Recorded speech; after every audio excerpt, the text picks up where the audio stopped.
Make sure to unmute your microphone. Put a pepper in front of me. I can do that. Yeah. Suzanne, will you hit your microphone? Stop talking about Dr. Okay, thank you everybody for being here today. Today is Tuesday, March 5th, 2024. And this is the Cottonwood Heights City Council work session. My name is Mike Wickers and I am the mayor of our great city.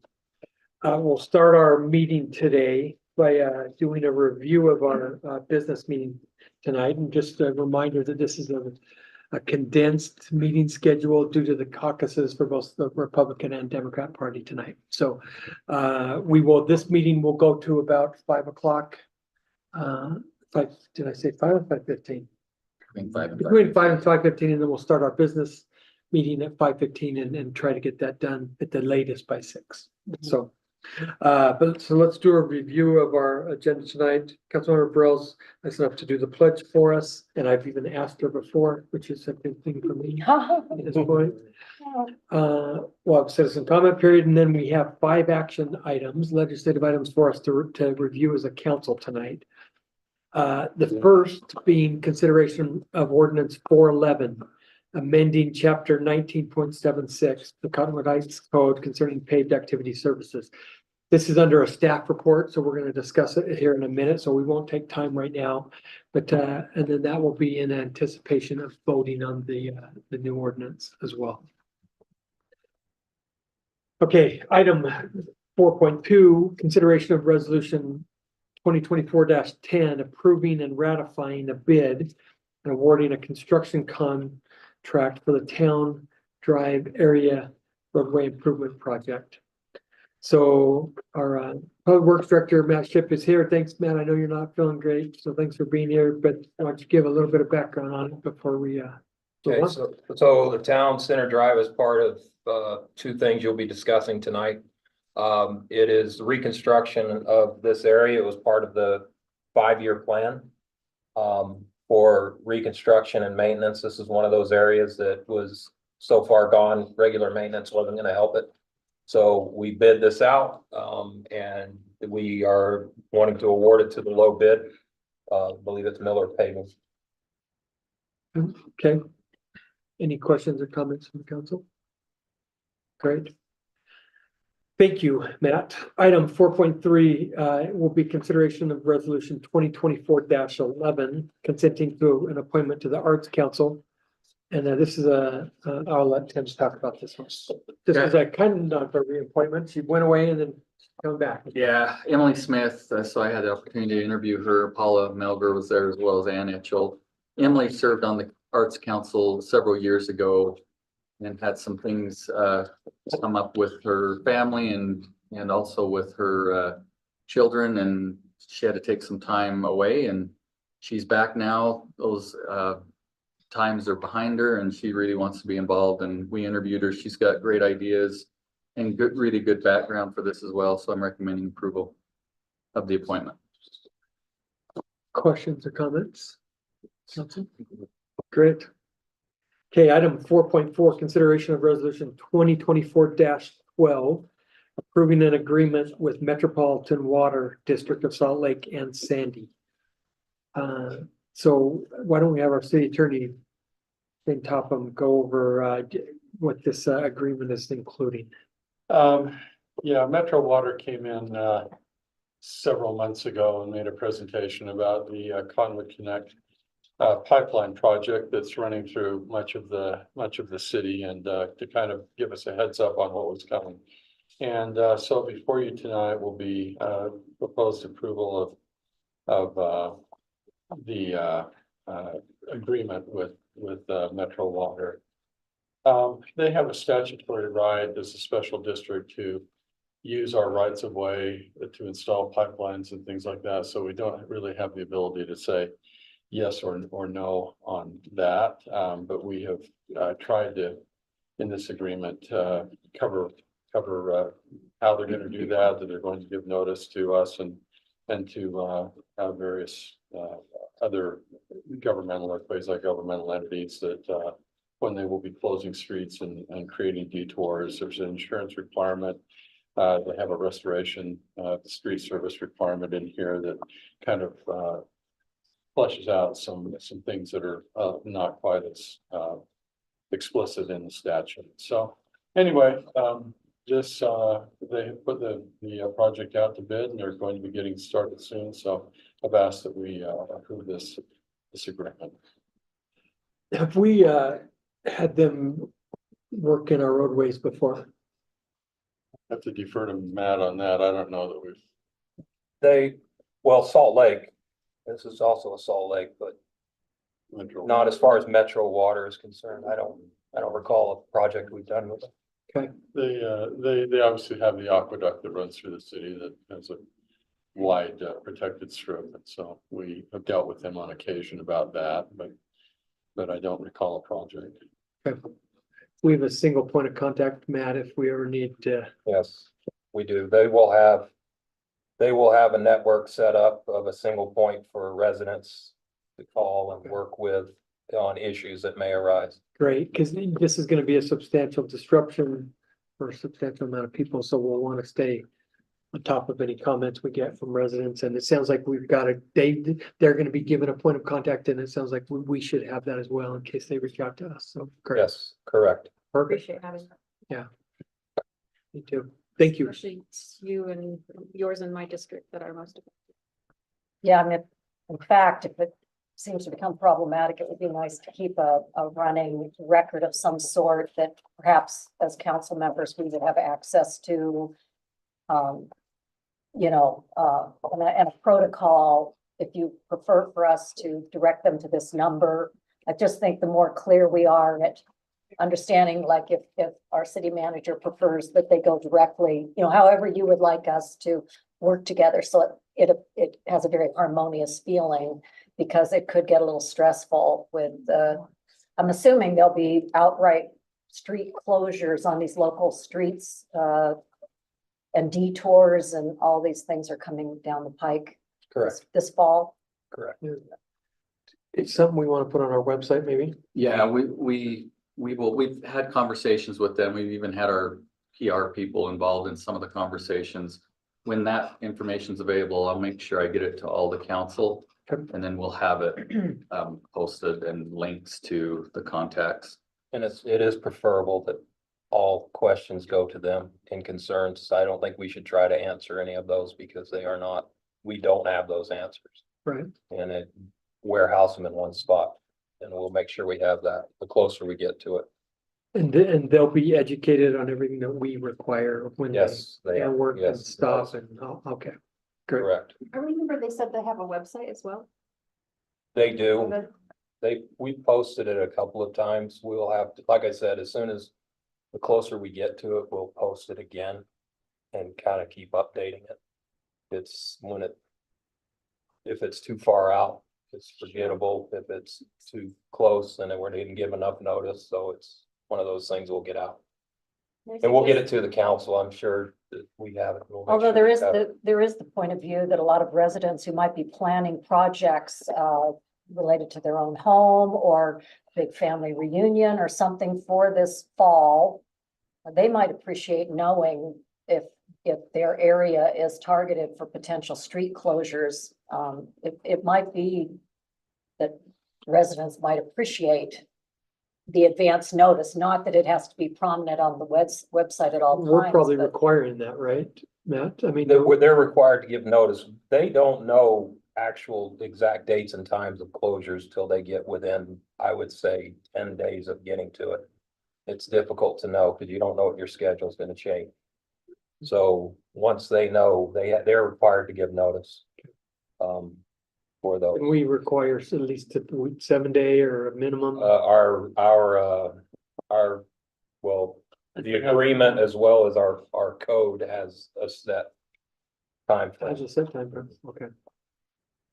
I suggest it go in the newsletter also during the months that we're. Since it's Yeah, that'd being be great. affected. Great idea. And they're required to give 5 business days. prior 5 notice, business, okay, days. which is gonna be a week, okay. Yeah. That works for me, okay. That gives people time to make arrangements. Yeah, thank you.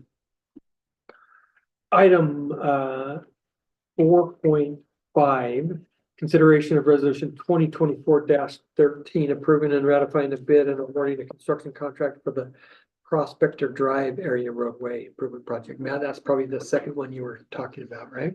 Yes, sir. This is the second project in this first year of the 5-year plan for reconstruction. Prospector, again, is one of those that doesn't do us any good to try to surface it. It's tear it up and redo it. Prospector is unique in the fact that we have one way in, one way out on this particular project with a lot of cul-de-sacs. So this one's going to cause quite a bit of disruption. We will notify residents and be in constant contact with them. And the contractor is aware of that. But we recommend awarding the bid to Miller Paving as well. They were the low bid on this. Okay. I think it's, I just want to make the comment, of course, Prospector's in my district and I think for a lot of citizens, they don't realize the breathtaking expense to reconstruct these streets. Prospector alone, $956,000. So nearly $1 million to reconstruct that roadway, just Prospector Drive. We're not talking about private roads that surround it. So it's something to think about when we think about our roadways, the width of our roadways, our local streets. It's Prolonging the life. very expensive, Yeah, yes. absolutely. Great. I even had a resident, Matt, call and say, hey, could you get some notice? I might plan a vacation that week. That week. So you might mention that to Miller, let him know a lot of people want to not be around. They might want to say that half year.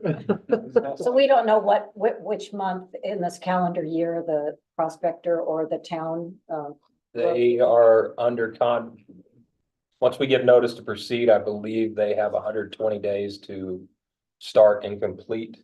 I don't know exactly when the contract allows them. They can set the start time within that time frame, but they have to be completed by November. So They can tear out and put a new road in fairly quickly. they can, it's in their best interest to get in and get out Yeah. on this contract. We've set it up such that once they begin the project, they can't pull off and wait. They have to execute from the time they start. Okay, great. Were these bids in line with what you had imagined in the budget? Yes, the bids came in at, they were actually lower than the estimate. Thank you, Miller. They were on par. Most of them were, there was one that was a real outlier, but the rest of them were we felt like it was a good bid. Thank you. And it was nice to get a number of bids too. Yeah, 'cause we ended up with like 8 bids. 7 or 8 bids. Great. Yeah. Great. For 90 days. Okay. Sorry, I apologize. 90 days after they start. So they have to finish in that. Great. Okay. Okay, the last item is just approval of consent calendar, which is our work session, CDRA meeting and business meeting from February 15th. That was the minutes that would be approved.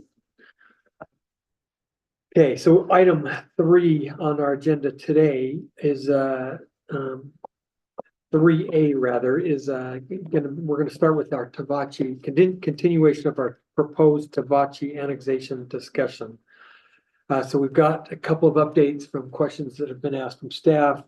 And so we'll continue that discussion. Anything, do you want to give the background, Tim, or you want me to, or what do you? Yeah, I mean, I can just go into some of the questions that came up regarding this, and Mike, you can help with some of this as well, but there was a question on property that Doug Shelby's involved in. What's the name of the group? The Walker Development. Walker Development.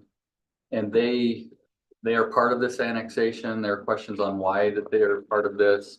Mike reached out to them and there really was not an explanation other than they were thinking that other portions of their property is in the city and they would like to have this portion in it as well, to have it all in the city. Is it the only portion that's not in the city? It is, yeah.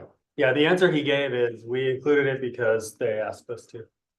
They don't have any, well, he didn't express that they had any future development plans or cross access or anything like that, but the two groups had a relationship when they were building Tavachi. There was some fill dirt provided from Walker, it sounds like, so I asked what the zoning was for that, and it's currently 1 unit per 20 acres. Residential unit per 20 acres, and then recreational and forestry zone is what the other. Yeah. Portion is So for. it's not like an apartment building. Yeah, they can build up there. Yeah, and that's on that one. Obviously, the zoning for this is different. It's it's 1 unit per. Half acre. Half acre. Half acre, yeah. Half acre, yeah. So. Okay. So those were some of the main questions that were asked. There's others. We're happy to try to address other questions related to that. Any topics that we want to talk about concerning Tavachi? Have some questions. Well, I did. I sent them in an email and was kind of surprised I got very little feedback in that regard. And that is that I would like to know if Salt Lake County has received any formal requests from the Tavachi HOA, or for that matter, the Walker group, you know, related to any kind of potential development or roadway. I'd also like to see the documentation that the roadway that appeared in the plat, which would be the second egress ingress, is actually, Can you, I don't know if I understood your last point. Can you maybe before you go on? well, to see whether they gave any kind of formal request of Salt Lake County to either, you know, build the roadway or take their existing roadway on within the Salt Lake County roadway Are system. you talking about the Walker development parcel? No, I'm talking the about whole- Tavachi. Tavachi? Do you understand that, what she has been like? Yeah, so I think we've talked about this before in. Let's see, I think I can dig through my emails here and pull something up. There was an application in. April, looks like approximately April of last year of 2023 to vacate the platted secondary yeah. egress. I think we've talked about this. Yeah. That went through an initial round of reviews. I think about 2 weeks ago, I heard from the county planner and asked about this, and he said it's gone quiet. It's completely stagnant. He hasn't heard from the applicant in several months. So I don't know where that is, but the application was initiated to vacate that one. That access, the secondary access point on the west side of the property That has not been. kind of just granted. dumps out over the cliff. That has not been granted. It's not been granted. No, it's in the the application process still, but they've not So followed through with that. So if they were to annex into our city, we could still require that second access. Ingress egress. Yeah, if this process isn't finished and the new plat isn't recorded, then if they wanted to do that through the city, they'd have to request that through us. And we'd start that process over again. And that's a plat amendment, typically goes to planning commission and gets reviewed by all the city departments. I think the fire department is the critical reviewing body in the cases of ingress and egress. That's where this one, I think we had talked about this. Unified Fire had reviewed this through the service district through the county, and they had approved the elimination of that secondary access point, just preliminarily. UFA did. But other groups in the reviewing process had not approved it yet, so UFA had signed off, but the process hasn't finished. Did we get any clarification on the bridge, if it is in Cottonwood Heights City or not? Yes. It is. It is, right? We talked about that. Mhm. Did that change anything at all on, I know we were talking about a lot of the concerns were the hypothetical, if we would take on the liability of the bridge. Does that matter if it's already in the city compared to if we were to annex them or not? Does that change anything? I don't think so. I think we kind of discovered or surmised last time, the bridge isn't its own parcel. It's on the power company's parcel that you can see here. So at least the city portion of where that roadway is, and the bridge is this curve right here. Appears to be an easement over this Utah Power and Light property. And then once you get into currently unincorporated territory, that roadway becomes its own parcel. So even what that tells me is even if there were some sort of tax default on this piece, that may not apply to that lower portion because it's not its own parcel. that's an easement situation between Tavachi and Utah Power and Light. So is there a change on what the future would look like for Cottonwood Heights City with that bridge? If we annex them in or not, or is that irrelevant, completely irrelevant? I think to the it's decision? the same level of concern and same discussion as the roadway itself. It's a private roadway, it's platted that way. They would have to come forward with a request for the city to take it, and the city would have the option at that point to consider that request or not. How solvent is this HOA right now? I had talked to, I don't remember his name, Kelly. Carrie. Very, And I remember they had a couple 100,000 in the bank, and their aim just to have 300,000 in reserves by the end of next year. And all residents are participating. All residents are participating. Yes. HOA, and if you don't, as a resident, you can be You foreclosed. can- And they submitted information, I don't know off the top of my head how up to date it is, but they provided information on their HOA and the funding levels in there as well. They sent that to the I remember seeing council. that. So one of the things, to your point, Councilmember No, last time we talked about this, about the maintenance and the specs to what the bridge was built. So as I went back and read it again, so the bridge was built to the same specs that a bridge on I-15 would be built. So with the concrete, barriers and all of the things that would be required on a bridge for I-15, that was the same specifications that were used on this bridge. Then you consider how much traffic I-15 gets towards, the absolutely minimal traffic that this bridge sees. So I think that's why they consider the life of the bridge to easily go 100 years. Said. I Anyway. do respect what Dave Barry commented on our last public comment period. He said, it doesn't matter how strong the bridge is, if the earth below liquefies in an earthquake, the bridge is going to be displaced. And that would be probably the only potential hazard. But I remember talking to him, it was very soundly constructed. And I guess that's what I was trying to figure out with that, because I agree, is does it matter to the city since it's already in that area? That's what I was trying to get my mind around of. If, it's already built, so it might be happen anyway, does that change the impact that it's gonna have to the city? That bridge specifically, if Tavachi's in or not, and it sounds like not really, because the bridge is already there in an easement that's in the city. Does that make sense? And I hope that I'm So, yeah, thinking about that properly as well. our risk, as I talked with today in the meeting, is the risk is a future city council being approached to take over the roadways and then approving that future liability. So we can't prohibit that from happening. So it doesn't sound like there's any way to 100% guarantee that this road will never be a public liability to the citizens of Cottonwood Heights. So I mean, if the future council was willing to do that, they'd be willing to annex them in at that time. That's, I And think, take the over the point, road, which so, is, yeah. so do we need to annex them now? The way I'm looking at it, I'd rather annex the areas south of me, which don't have all these liabilities, than take on Tavachi. It's my current plan. Yeah, it's a fascinating, I'm kind of with you. There's some other areas that I probably haven't looked at. That I think would be a lot more feasible to do at this time.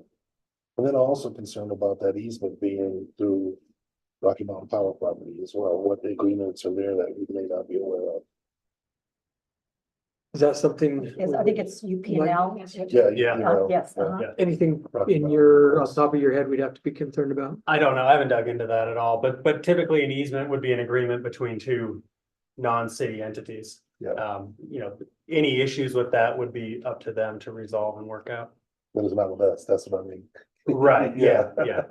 What can we run into? And I think I share a real concern that, the buck could stop with us ultimately, as we have seen in another private roadway that when the developer defaulted after 5 year, it was 5-year period, it ultimately ended up with our city. And that for me is a risk to the taxpayers of Cottonwood Heights. That whether the HOA has $300,000. I mean, this would be a drop in the bucket. We've already just talked about the reconstruction of Prospector Drive being nearly $1 million just for Prospector Drive that, it's not built on a sandy side of a steep slope. So that example doesn't do what you think it does, because we've determined we're not gonna maintain that. So even though we own it, the law states that the residents are required to maintain it. So we considered maintaining it, and we decided to not maintain it. So even though we had to take that private lane back off of Timberline, the residents are still, those 6 homes are required to do the maintenance on that Well, road. I think we need maybe legal research on precedent, because if there's roughly 100 people that live on that plateau of Tabachi who get stuck there for whatever reasons, and they don't have the financial wherewithal to maintain, the only way to get in and out, and everybody's looking at the city. I mean, I think that ultimately their safety and well-being will rest with us. And so I'm not saying that they have any nefarious plan. I'm not suggesting that. What I'm trying to understand is the potential that this falls in the lap of Cottonwood Heights to look after the 100 or so people that live up on that plateau that only has one egress, ingress. It's something that, I don't know, maybe there is no precedent. I don't know of any precedent. I think it would always be a legislative decision that the council can make. I don't think that the city is going to be required to spend millions of dollars to restore access for 100 people. So I think it's going to be a legislative decision that's within the council's purview. The political issues are different issues, and I think those are always going to be present. As I'm trying to continue to think through this issue and still wrap my mind around it. And this is a question for my colleague, Chair. Are there other reasons outside of the liability of the road that you do not want to, or we shouldn't annex them in? Or is it just down to the road? And because I go back and forth on it in District 1. Doug and Kathy Peterson, their house is on a very long private road with one in and out. They are everywhere in District 1. I can't speak for the other districts. And we're not dealing, at least we haven't, maybe we have, but we're not dealing with these scenarios of complete default and the city dealing with these big liabilities. And so I'm still trying to understand that, because maybe it is a problem that we don't want to take on, but are there other things outside of the road liability that I should be aware of, or we all kind of come to the consensus that that is kind of the crux of it? And if that is, I'm still trying to work through of comparing that to all of the private lanes that we already do have and how I balance those out, if that makes sense. It might be helpful to Council Member Holton and to all of us to see what the roughly 40 or so variances that Cottonwood Heights wasn't willing to give the developer, 15 years ago or whenever that was, and actually review what were the variances that Salt Lake County, we wouldn't give, that they went on to get, and really take a deep dive, because one of the key things is this geology issue, that if you can see it from here, there's a reason why there's a gravel pit located on the western edge of Tabachi. It's because that's all sand. So we're not talking about a low-lying valley such as the private roads throughout the rest of Cottonwood Heights. This area is, talk about sleds. This is a sensitive lands area, steep slopes, sandy, and in the case of an earthquake, Council Member Highland referred to it as liquefaction. When the sand and the movement, horizontal movement, kind of all bets are off. The structure may withstand the earthquake, but is it then going to be, a half football field down the hillside, still intact, but, So there I wouldn't- mean, there's elements to There this. wouldn't be any liability to the city. People, can have earthquake insurance if, but I mean, at the city, isn't liable for a home falling down. And maybe I could correct the chronology a little bit. Tabachi was not entitled or approved under the city of Cottonwood Heights. It was in when the city was incorporated, including the bridge. Those variances that you're referring to occurred under Salt Lake County before the incorporation went through.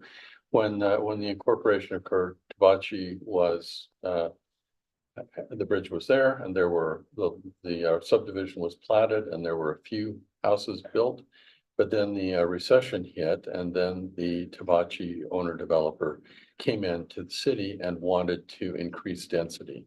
And so that's when the city got into it with Tabachi, because the city refused to increase density to the level that the developer wanted. And so at that point, the developer decided to disconnect and go to Salt Lake County, thinking they were going to have a better shot there. And I don't think Salt Lake County has given them the approvals that they wanted. And so it's just proceeded, I think, probably on the same plat that existed when the city was incorporated, and more houses have built because the economy has turned around, and single family is desirable up there once again. So anyway, I thought that might help a little bit. Thank you. You bet.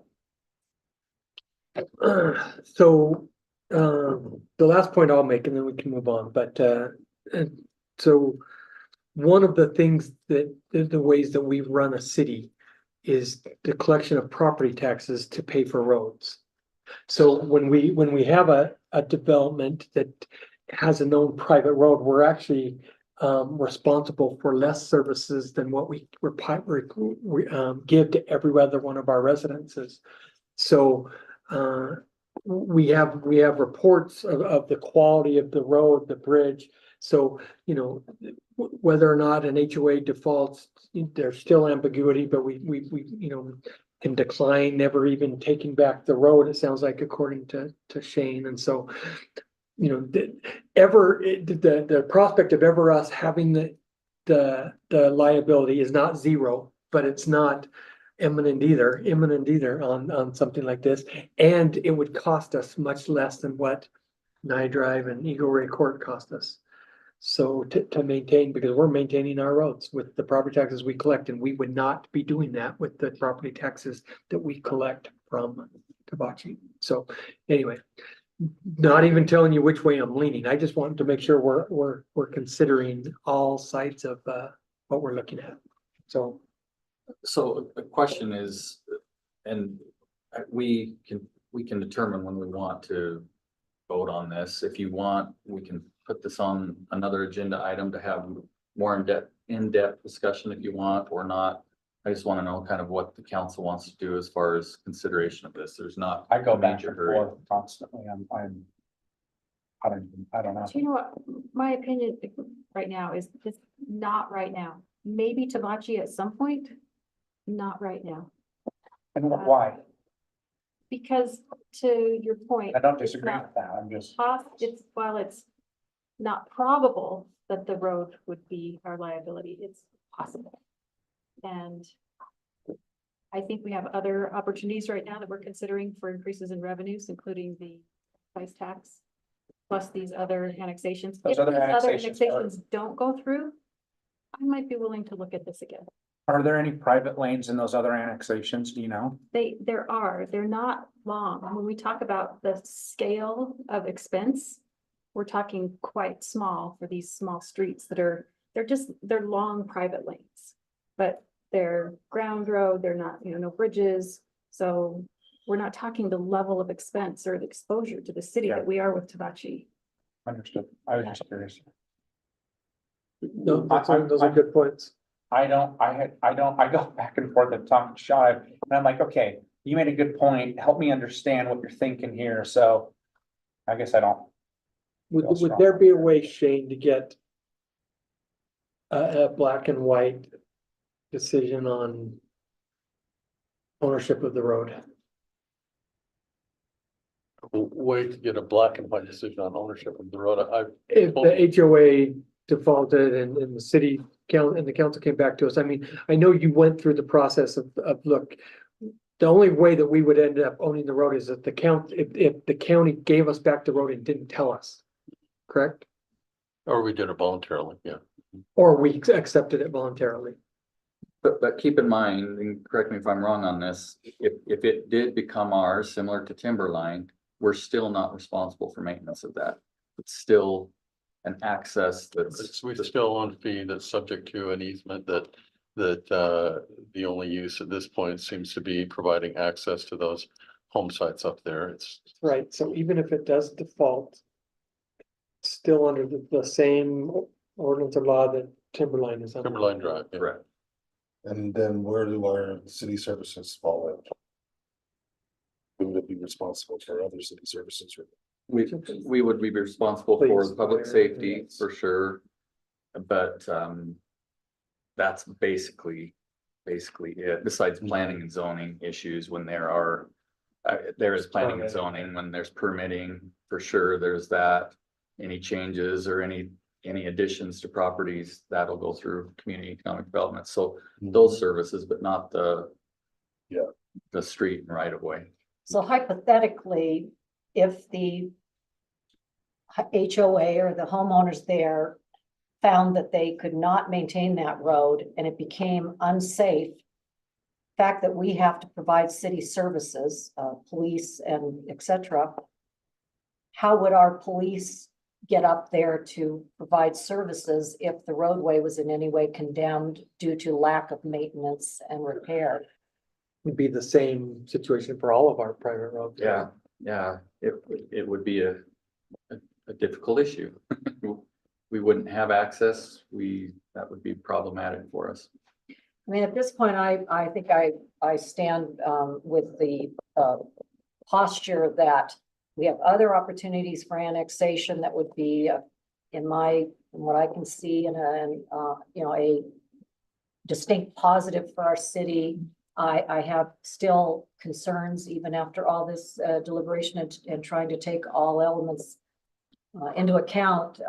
I don't see a need to rush to a vote, although we have been advised by our city attorney that we have to make within a reasonable period of time a response to their petition.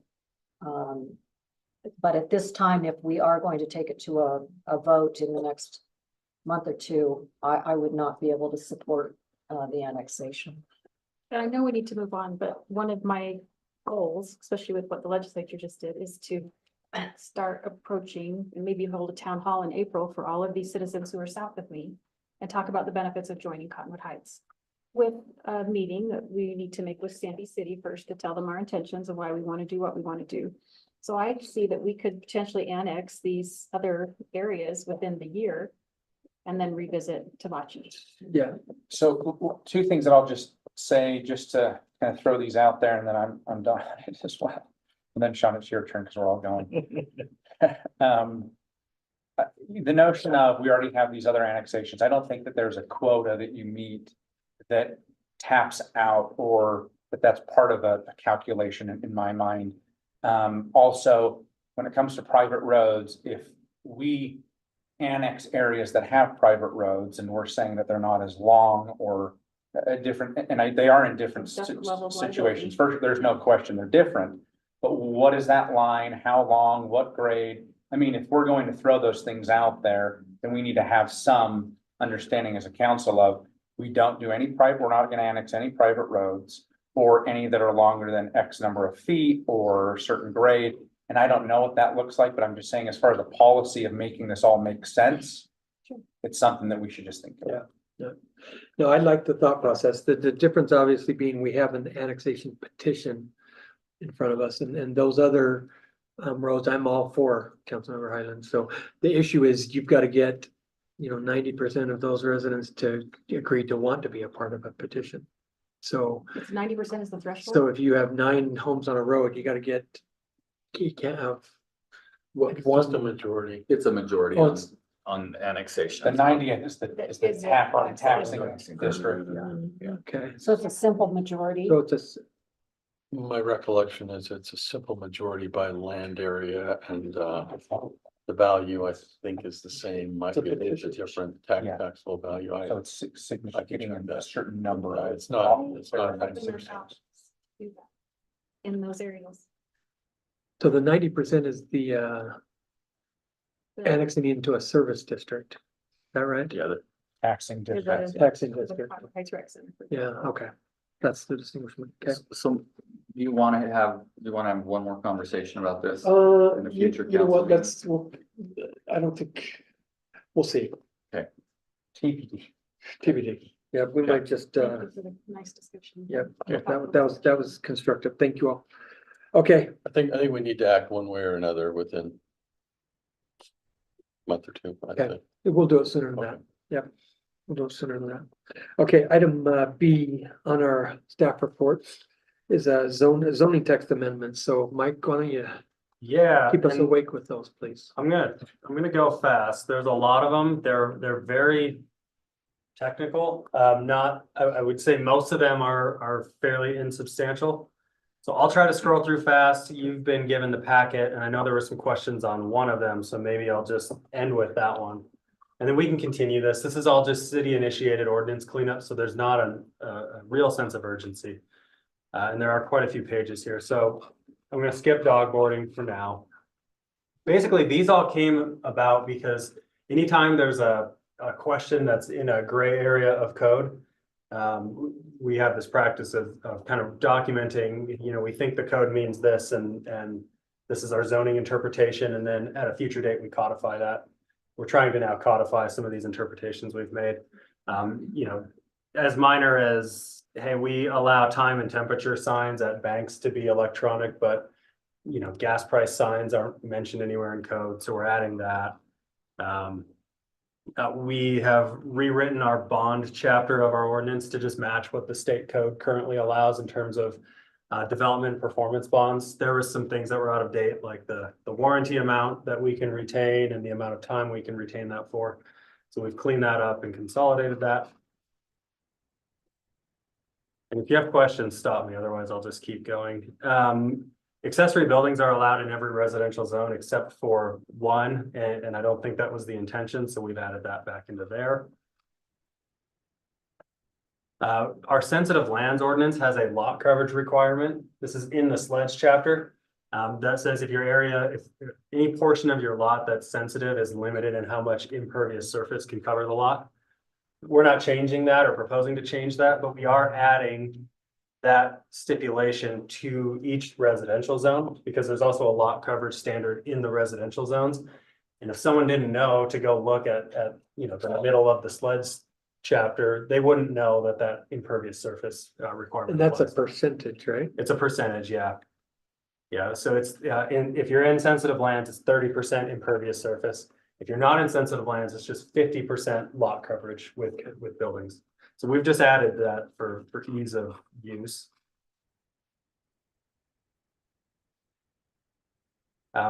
We had this old definition of street that we've just revised. This does not impact anything we were just talking about, but we do have standards in our code for public and private streets. This is not private access ways. This is actual established private streets. So we're just saying a street in the city can be public or private. More clarifications on, again, in sensitive lands, if you're in a hillside area, the height of your structure is less than if you're not in a hillside area. So we are, again, clarifying that within the residential chapters and not just in the sleds chapter. And it kind of repeats because we do that in every single zone. So that's what all those are. We had a section of our ordinance that referenced the Board of Adjustment, which doesn't exist anymore. We now use an appeals hearing officer. We have since 2018 or something like that. Just minor clarifications. It says, right now zoning maps are on file with the Planning Commission.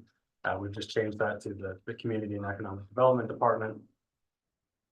We've cleaned up some accessory building standards, again, not changing any standards, but for whatever reason in our rural residential zones, detached garages were referred to as private garages.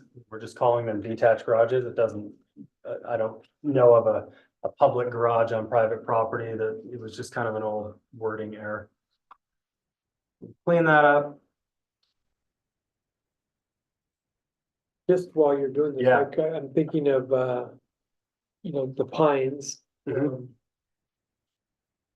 A text amendment, we could probably look at a text amendment to say, the height of, the construction of a new home could be reduced by the amount of fill that's given to the, that's added to the,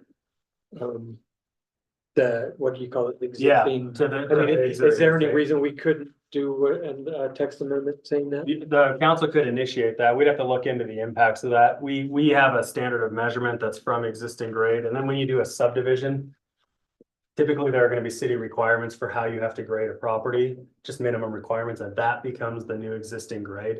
In that case, there were, the property wasn't exactly flat. There were undulations, so they had to fill. And it those would in. just, and so, but if you said, hey, if they did that 3 feet, then, the max height is 36, it goes to 33. And right now, if you add fill beyond what we establish as existing grade, so we have a 0 point that we establish and approve, which we've done in that case. And the builder wants to go in and add 5 feet before they build the house at the building permit level, not the subdivision level, that does count against your height. Okay, So we establish a baseline grade, either what it is today if the property exists or when a subdivision is created.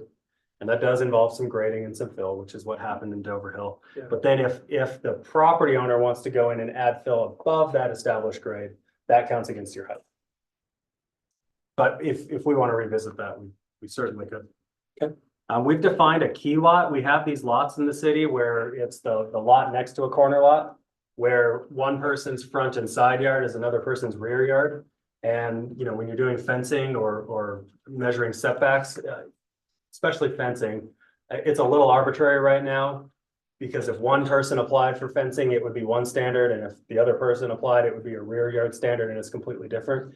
Even though the context is no different. So we have clarified that there are certain fencing standards that apply for those shared lot lines. So that no matter who's applying, it's the same standard. We've clarified in our subdivision ordinance what typical utility easements are. This is on our subdivision plat guide right now. It's just not in the ordinance. So we've added it there. And that doesn't mean we can't go in and ask for more easements beyond that for special circumstances, but this is the baseline. We have added a provision to allow monument signs at religious institutions. Almost every church in the city has a sign right now, but most churches are also in residential zones, which doesn't allow signs. Seems a little odd to not allow a sign at a church, a religious institution, especially when most of them have them already. So we've added standards for that. Not large, just 32 square feet, a 4-foot sign. So relatively small, but enough to, 4 foot in height, 4 feet. 4 feet in height. Yeah, 4 by 8, essentially, it could be.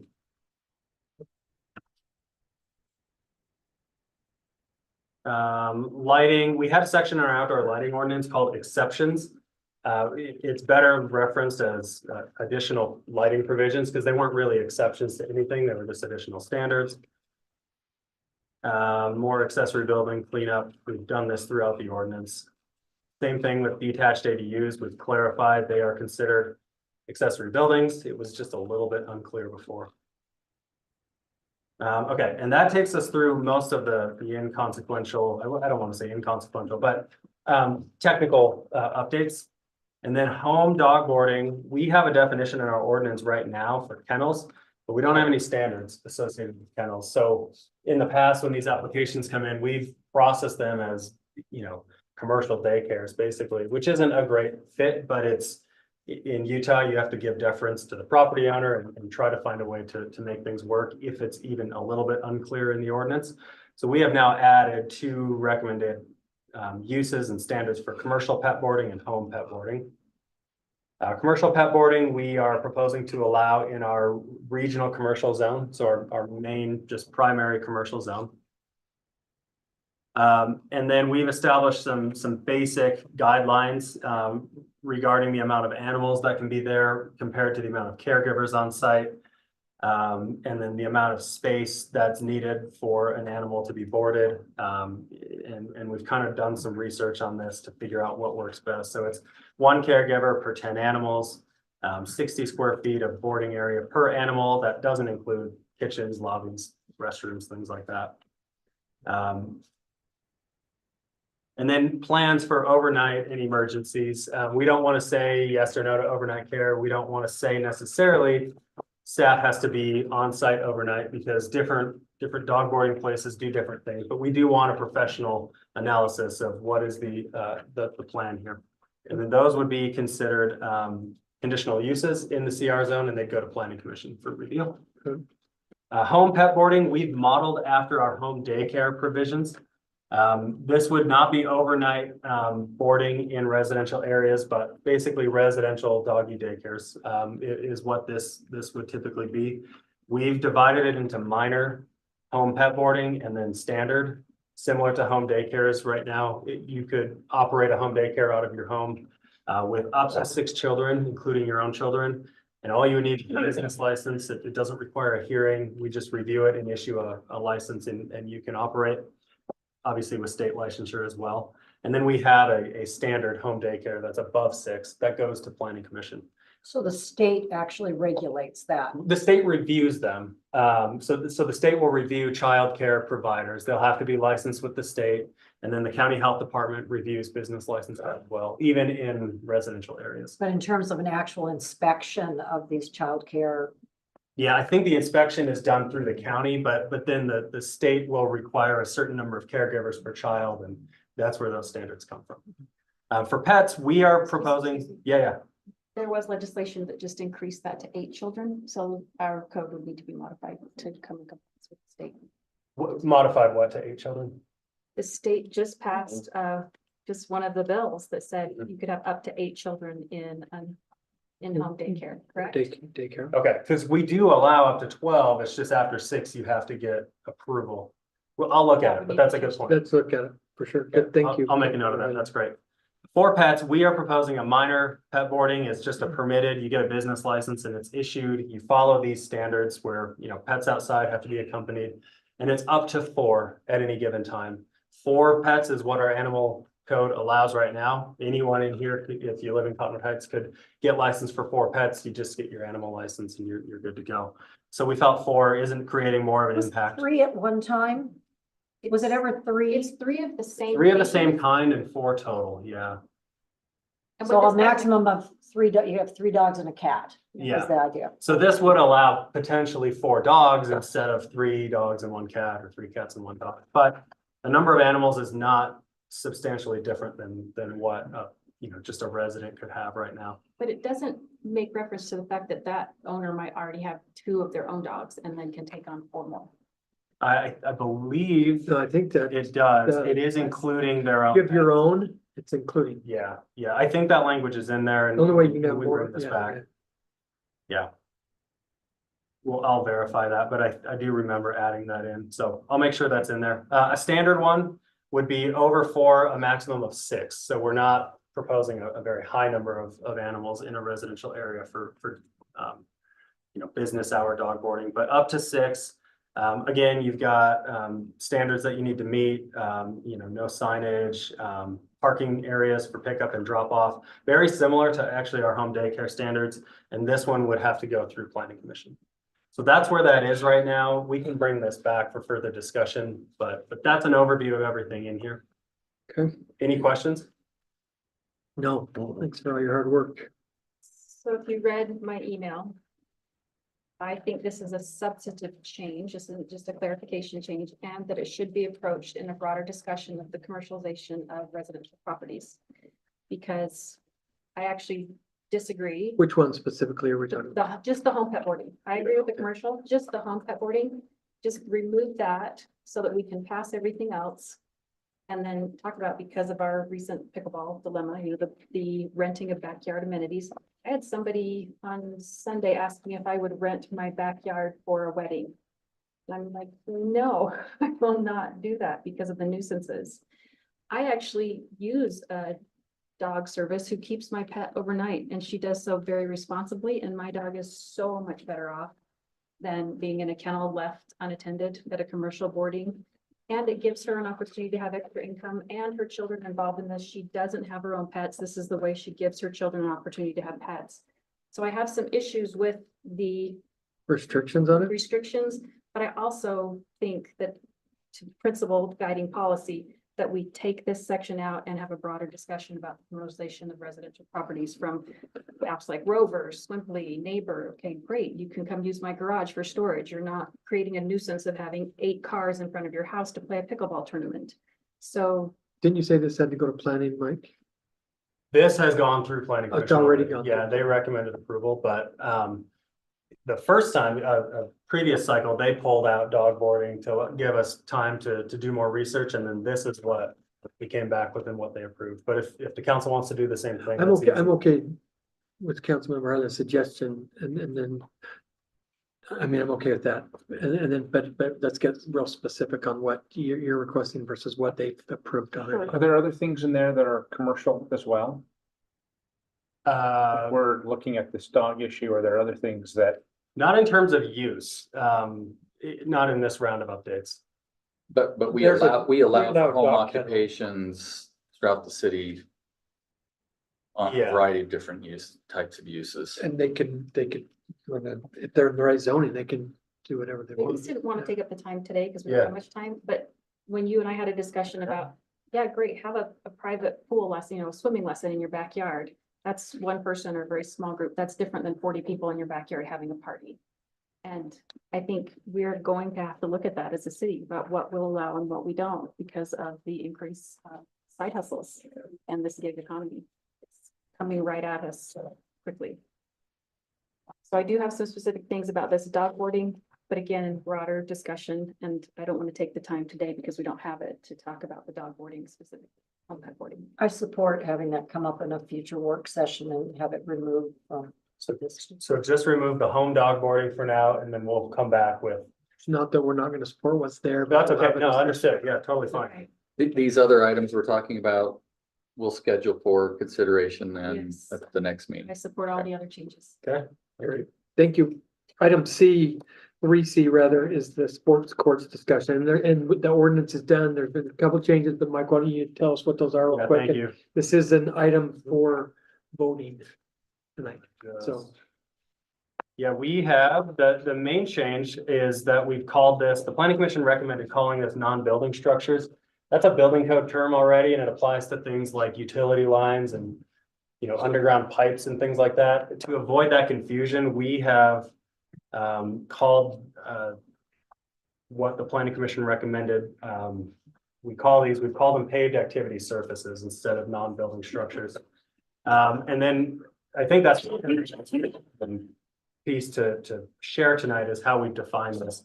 We've defined it as any surface over 500 square feet, paved or otherwise covered with non-vegetative material, utilized for activities such as sports, recreation of pets or humans. And the point was made at the planning commission that large dog runs could generate just as much noise and nuisance as an active pickleball court, which is why Fair. it's defined as pets and humans, or other similar uses. But then we've said not including areas like driveways, walkways, and parking lots with the sole purpose of providing access to a property.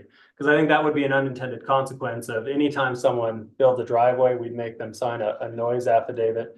Not the intention of what this endeavor was. So we've exempted those kind of access ways from this ordinance. And then proposed regulations for paved activity surfaces that match what we've talked about in the past. You come in and get a building permit. You get the affidavit signed. If you've got lighting and fencing, you get permits for that. And then we will be back after we finish our research and make a proposal on the nuisance ordinance piece of this. But there was some desire to get the zoning standards in place, get the permitting requirement and affidavit requirement in place by the time the moratorium is up, so that anything that we see this spring would have to follow this process. So that's what it is. It's paved activity surfaces now. questions, comments? No, I support this. I've also have a copy of the affidavit, and my only question on the affidavit is it does refer to noise control and lighting ordinances, but doesn't repeat the fencing. So. Okay, could- we can add we that. talk about that? Yeah. We can just add it, so the Absolutely. language is the same, yeah. And then I really appreciate the council supporting, that we look at the noise ordinance separately so that we can get this passed. I think this is a good start. Great. So explain that, looking at the noise ordinance separately, what do we plan on, how do we tackle that? Yeah, well, we got Your a public thoughts? comment saying, hey, just the county noise ordinance is fairly technical, so there were just some comments that I think merit more discussion and more time.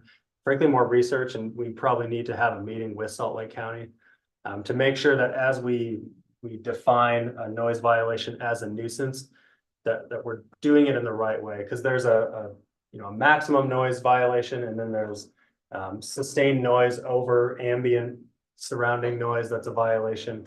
And I think there's it's a worthy enough endeavor to try to define some of that in what constitutes an ordinance, rather than just say noise over X amount is a nuisance no matter what, because I don't think that's actually what the noise ordinance means.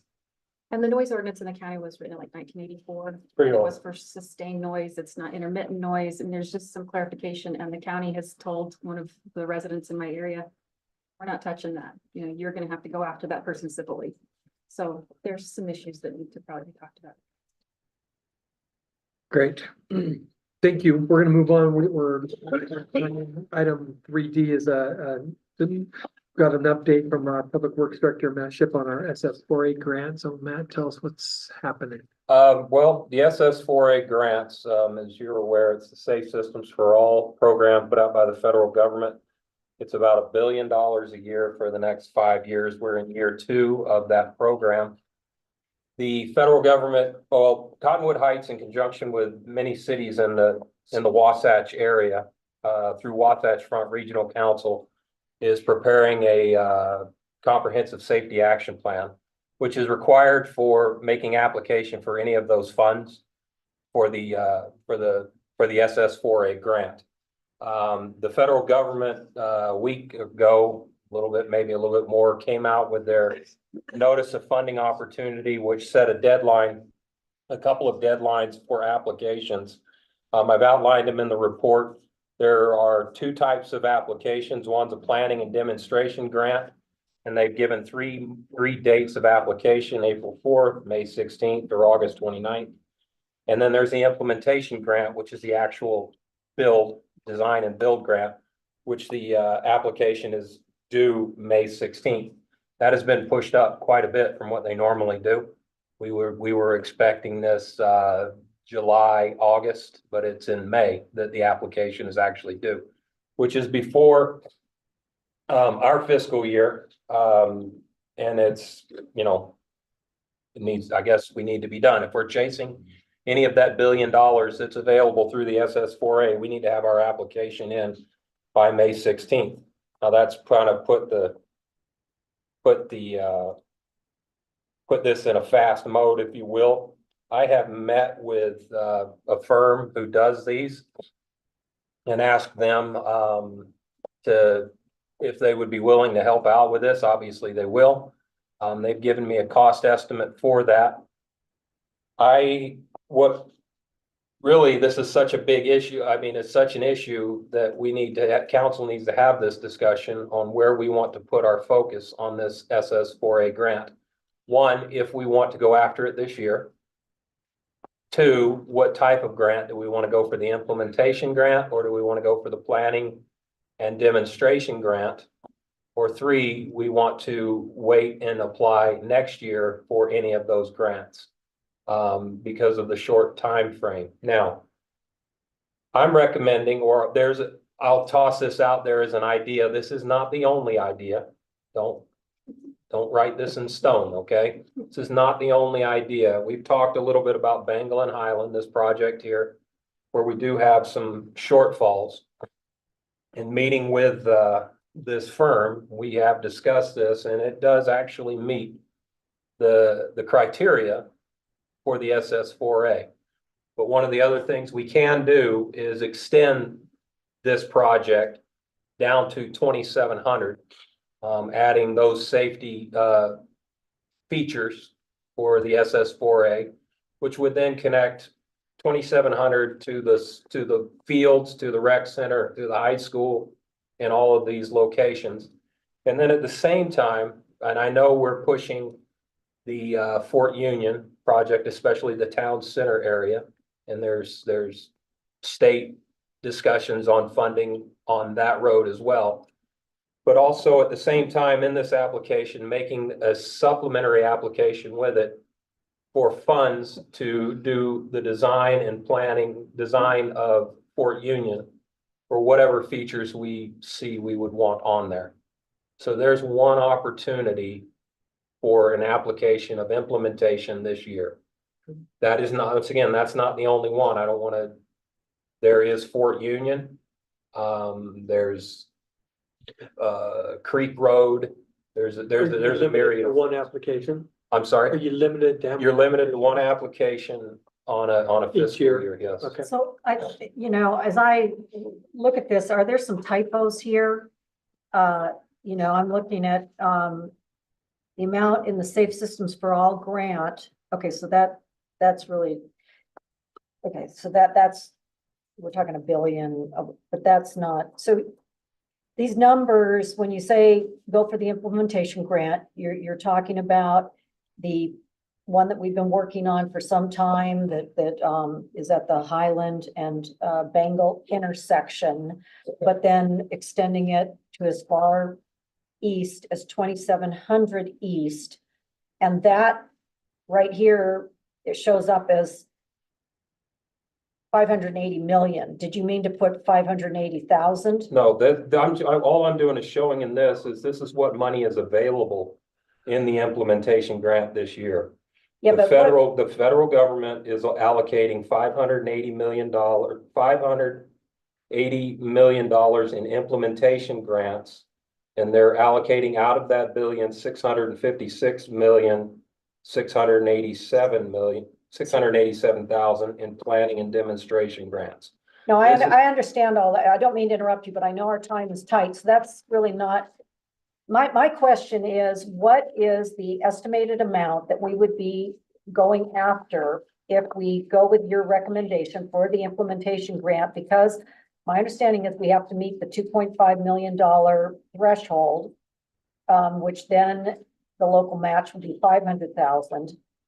And so isn't the substance that this body needs to discuss today, what kind of estimate are, some of the areas that I think most desperately need to be made safer in our city are actually farther east on Bengal Boulevard. East of 2,700 east is where the blind curve is, where we have no sidewalk, no shoulder, and people are walking to the gas station convenience store at the intersection of 2,700 east. And so my question is, how much bang can we get for the $2.5 million buck, so to speak? And have you had a chance to estimate that? Like, I'm trying to understand why we're limiting it. Can I address some of that, Matt? Correct me if I'm wrong on this. We have a project right now that's in the works right here. Yes. That we have funding that is moving forward on that. We have some of our own funding as part of that. And so in this tight time frame of having this involved, we have a project that's identified, that's ready for implementation with match already in place that we could move forward on very quickly without any budget considerations. But I thought we already had significant funding from other sources for this project. We don't have We enough. do, we don't have enough. So if we don't have enough, if we're missing it by 800,000, that does not meet the 2.5 million. That's what I'm trying to get into. To answer your question, I don't have an estimate right now on this, on the extending this further. I don't have that. So how much are we missing? Like, what are we inadequate? What would we be asking the SS4A grant to fill in to be able to get the implementation going in a timely manner? Is it a number of hundreds of thousands? Is it pressing up against the 2.5 million? I guess that's where It's I'm. 2.5 million and above. I have to know. meet the minimum. I know, I understand what the minimum is. What I'm expressing is it seems, I'd like to see the numbers that support the suggestion that we go after this specific area that you've outlined? I don't understand. I don't have numbers for, from this roundabout to 2,700 east. I don't have those numbers right now. Part of the application is developing those numbers. I see. We have a shortfall here of about $1.5 million. Oh, it's that great. Yes, 1.5 yeah, we million. discussed it in the retreat. It was around 1.5 million. Okay. So where can we get the biggest bang for our buck? What are you recommending in these grants? In discussions, this is ready to go. We're in good shape and it meets those requirements and it's ready to go. And it will help us with that shortfall.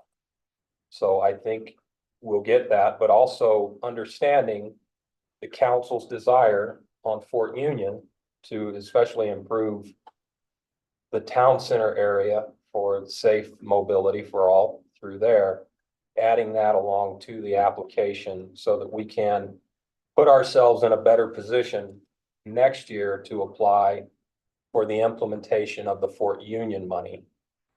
This one ready to go. And that's the reason this idea is out there. So let me just make sure I understand. So we're short $1.5 million. So if we extend it to 2,700 and that's at least $1 million, then we're looking at there's 2.5. Is that what you're? That's roughly what we're looking at. Okay, so that would meet the minimum of 2.5. It would cover our shortfall and then it would, $1 million to extend to 2,700. And you're saying we could add the Fort Union to that? As a design and plan, yes. But not in Not this in- year. No, put it on this application so that we can design. It's a supplementary application. So we I can thought we both. could only apply for. It is one application and you're allowed to have the supplementary on it. There's a line for a supplementary. Yep.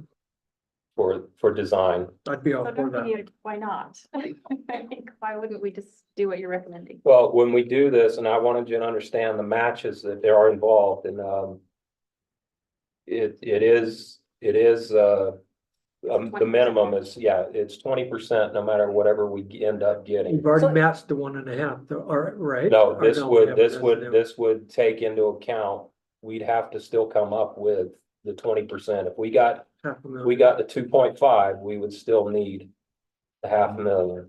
And would there be an additional match for this supplemental design There's a work? 20% match on all of them.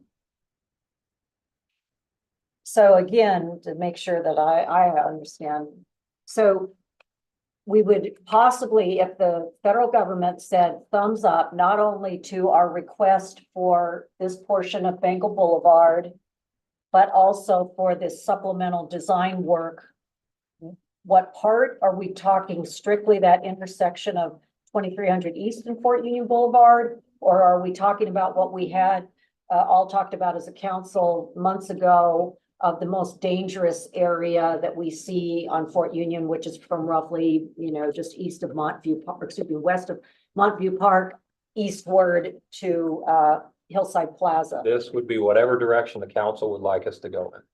Okay, and so I'm gonna unfortunately end the discussion right there. We have a meeting to start in a minute. So May I Bring it ask, back. we can bring it back, but I know we're under a time crunch as well. would you look, I know you're under, but should I bring back the agreement for the firm to help us with the application at the next meeting? Yeah, we need to Okay. got 3 at least. Yep, okay.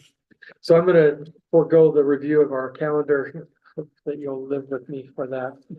And we do not have a closed session, but so I'd entertain a motion to adjourn and run into our business meeting. I'll make that motion. All in favor, say aye. All right.